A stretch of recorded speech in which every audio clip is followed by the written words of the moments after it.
बेगूसराय विकास तो जनता बताएगी। बेगूसराय विकास तो झड़ी लगी हुई है।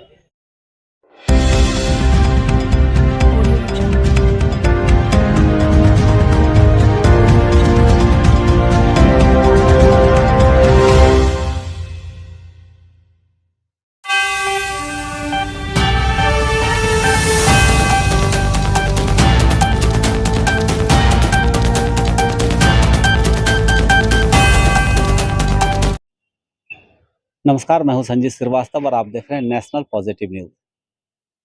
बिहार विधानसभा चुनाव अब करीब है। अब तब में इसकी घोषणा हो जाएगी। इसलिए अभी से सभी राजनीतिक दल अपनी अपनी गोटियां सेट करने में लगे हुए हैं। जनता की क्या समस्याएं हैं, जनता की क्या उम्मीदें हैं, इसको लेकर भी राजनीतिक दल पूरी तरह से सक्रिय हैं।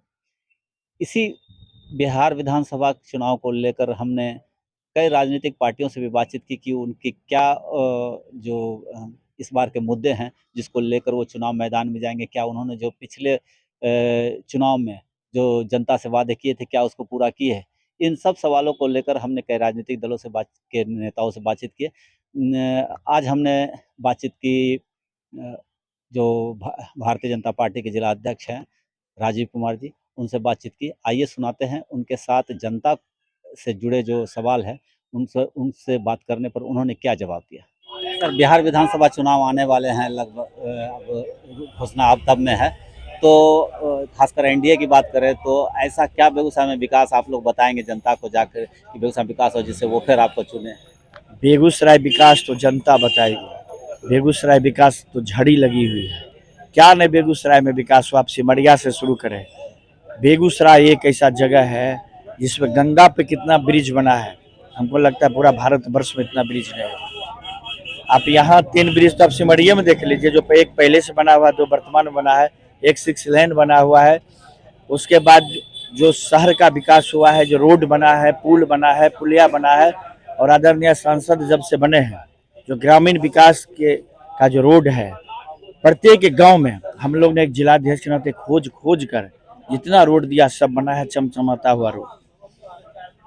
और जो भी है डिग्री नीतीश, हमारे जो बिहार के मुख्यमंत्री नीतीश कुमार हैं, प्रत्येक अनुमंडल में, पहले अनुमंडल था, प्रत्येक ब्लॉक में डिग्री कॉलेज है, ITI कॉलेज है, यहाँ 2 मेडिकल कॉलेज आपको बना, आयुर्वेदिक कॉलेज जो कितना अरब के लागत से 2.5 अरब के लागत से बन रहा है, मेडिकल कॉलेज बन रहा है। विकास की तो झड़ी लगी है। विकास तो लोग, अब हमको लगता है कि अगले बार जो सरकार बनेगी उसमें लोग को ढूंढना पड़ेगा कि अगला काम क्या करें। सर, जो विपक्षी का खास कर कहना है कि जो गडकरी जी ने यहाँ पुल किया तो वो वापस चला गया।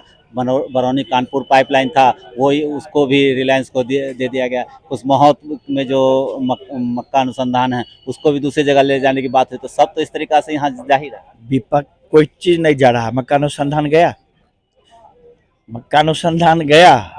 जब तक अपने सांसद हैं, यहाँ मरा हुआ कोई नेता नहीं है, जिंदा नेता है। और भारतीय जनता पार्टी की एनडीए गठबंधन की सरकार है। कुछ जाने वाला नहीं है, सब कुछ आने ही वाला है। सब कुछ आ ही रहा है। आपका सामो पुल आ रहा है, 6 लेन आपको हल्दिया रक्सौल उधर से भी जा सकता था, तो इधर से ही जा रहा है। तो पूरा का पूरा एक चौकीदार के नाते, जो चौकीदार अपने शहर का निगरानी करता है, अपने गांव का निगरानी करता है, उस टाइप से आपके सांसद निगरानी कर रहे हैं। और जब तक वो है, विकास आप देखते रहिएगा। और हम आप ही के साथ हैं। ये पुल नहीं बनेगी, मक्का अनुसंधान चला जाएगा, पाइपलाइन चला जाएगा, तब कहे विपक्ष को मुद्दा चाहिए कुछ बोलने का। एक रिमर दिया। अभी तो ये डीएम साहब और सांसद महोदय के बीच हुआ था कि जमीन अगर यही नहीं है तो ग्रामीण क्षेत्र में विकास किया जाए। आपका बीएमपी का ट्रेनिंग सेंटर चरिया बैरपुर में चला गया, लेकिन एक रिमर वहां से भी आया था जिसका खंडन सांसद महोदय किए कि गिरिराज सिंह उठा के लेकर चल गए उसको वहाँ बरौनी साइड में। झूठा रिमर था ना, वही बन रहा है। उसका कॉपी है, कागज है मेरे पास। तो विपक्ष खोजता है आपको कुछ एगो बोल दो। पब्लिक जो एक सिंपल पब्लिक है, जिसको दुनियादारी से कोई मतलब नहीं है, उसके पास जाके कान भरने का काम करता है। कम से कम इंटेलेक्चुअल वर्ग नहीं सुनेगा, ये तो कम से कम सुन के बुर्बक बनेगा। सिर्फ बुर्बक बनाने का वो काम कर रहा है। उसके पास कोई मुद्दा नहीं है, कुछ नहीं है। आदरणीय नीतीश कुमार के साथ मिलके जो विकास हुआ है अभूतपूर्व है, चाहे महिला का हो, लड़की का हो, बच्ची का हो, एजुकेशन, सब मामला में विकास।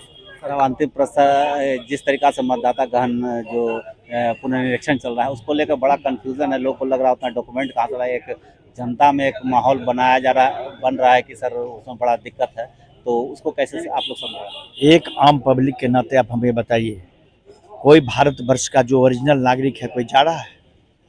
कोई न कोई उसके पास प्रूफ है, 16 प्रूफ दिया गया है।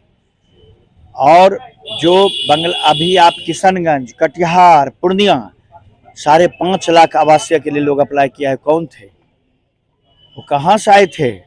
यहाँ तो एक गरीब आदमी को भी इंदिरा आवास ये प्रधानमंत्री आवास मिला है, नहीं कुछ तो उसको पर्चा मिला है रहने के लिए, कुछ न कुछ है उसके पास प्रूफ, बाप दादा का प्रूफ है, नहीं है आवासीय बना है। लोग हमारे समाज का लोग प्रूफ देते हैं कि इसका पूरा खानदान यहाँ रहता है।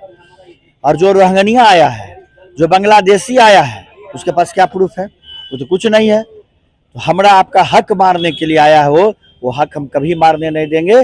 और ये होना चाहिए, एक एक आम पब्लिक अपने आत्मरक्षा के लिए अगर बचना है तो जवाब देना पड़ेगा अपने। और सुप्रेसु का पहचानिए, इनके बगल में कोई आके बस गया बाहर से, ये पूछेंगे नहीं कौन है, तुम कहाँ से आए हो? बांग्लादेशी निकला, रोहिंग्या निकल रहा है, तो उसको भगाना हमारा आपका भी कर्तव्य है, एक एक जनता का कर्तव्य है, एक एक पब्लिक का। ये सम्मान की बात हो गई है, उसे बनाई, उसको अगर नहीं भगाते हैं तो जो भी आज अन्न मिल रहा है, अपना आधार कार्ड कुछ बना लिया है, अन्न लेने में भिड़ गया है, इनका हकमारी हुआ, मेरा हकमारी हुआ, आपका हकमारी हुआ। अपने हक की रक्षा के लिए उसे भगाना पड़ेगा। और जो भारत के वासी हैं, कोई कौम है, कोई धर्म है, उससे हमको कोई मतलब नहीं है, वो रहेंगे। उसके लिए सरकार सोच रही है और सब चीज़ में है। लेकिन हम ससुर दामाद करके ले आए बाहर से, बांग्लादेशी को बगल में बसा रहे हैं, रोहिंग्या वो नहीं चलेगा।